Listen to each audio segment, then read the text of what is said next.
ang Anak at ang Espiritu Santo. Amen. Sumainyo ang Panginoon. At sumaiyo rin.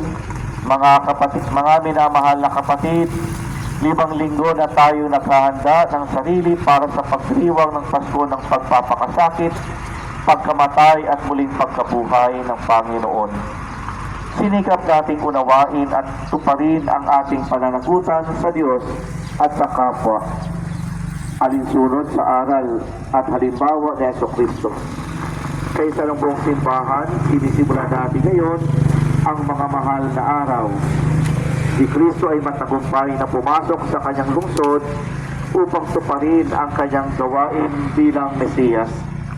Taimtim nating alalahanin ang pag-aalay niya ng sarili para sa kapwa at sundan natin siya ng may buhay na pananampalataya.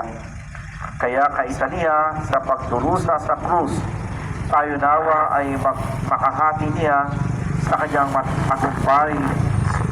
tagumpay sa bayan at sa kanyang bagong pagkabuhay. Amen. Manalangin tayo ang makapangyarihan. Ang mga palaspas na ito ay iyong pagpalain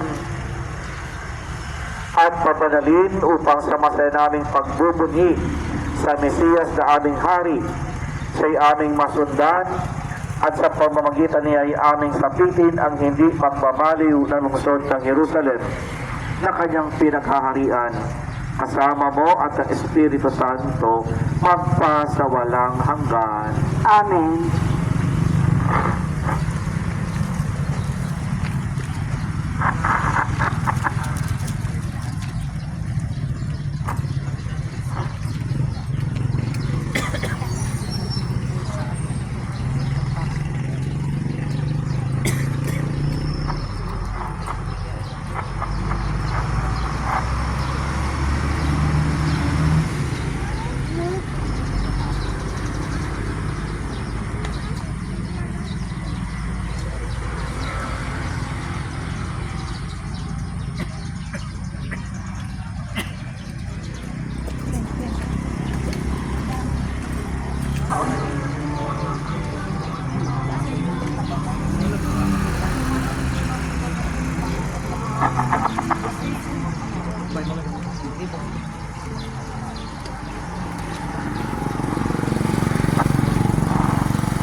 Sumayin mo ang Panginoon At sumaiyo rin.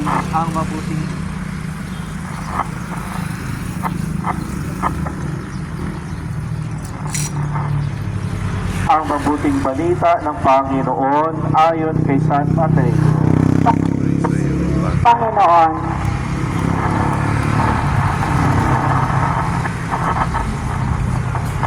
Malapit pa sila sa Jerusalem. Pagdating nila sa Bethphage sa bundok ng mga Olibo, pinauna ni Jesus ang 2 alagad. Sinabi niya sa kanila, pumunta kayo sa susunod na nayon.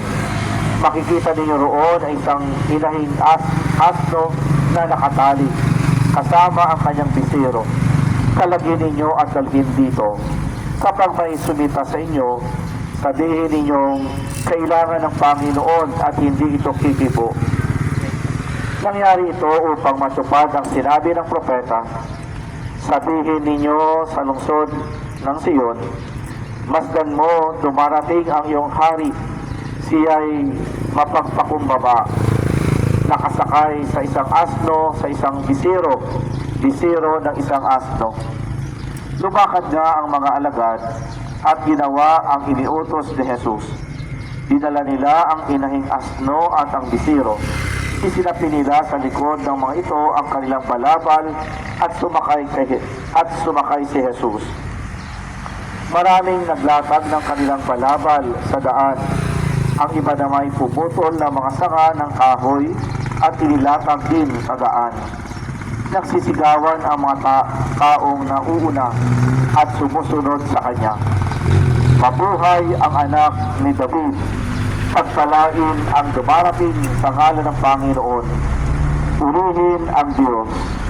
Pagpasok ni Jesus sa Jerusalem, nagulo ang buong lungsod. Sino kaya ito? Tanong nila.